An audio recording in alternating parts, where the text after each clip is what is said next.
Welcome to our channel. Today we how to restore Canva-to-App content using exports and templates, beginner guide step by step clearly. To restore Canva-to-App content using exports and templates, start by logging into your Canva account.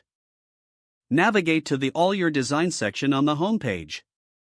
Find the design you want to restore by scrolling through your created projects or using the search bar. Once you locate the design, click on it to open it in the editor. Next, look for the download button located at the top right corner of the screen. Choose your preferred file format for export, such as PNG, JPG, or PDF. Click on Download to save the design to your computer. After downloading, open your app where you want to restore the content. Locate the section in the app where you can upload or import files. Click on the Upload button and select the Canva design file you just downloaded. Wait for the file to upload completely.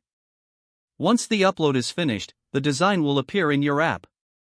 Now, for the template browse through the available templates or use the search bar to find a specific one.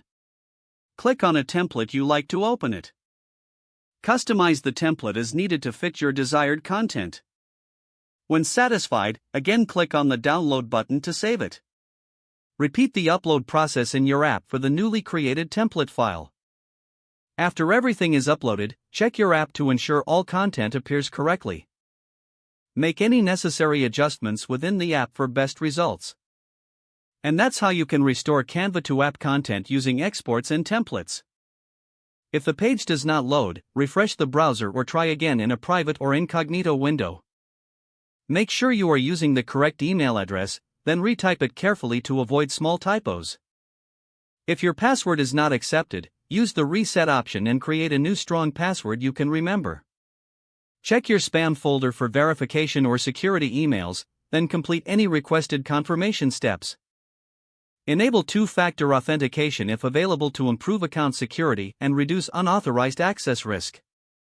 After signing in, review your profile details so your contact information and settings are accurate and current. If you see an error message, note it down and try again after restarting your device and internet connection. Don't forget to like this video and subscribe to our channel for more step-by-step tech guides.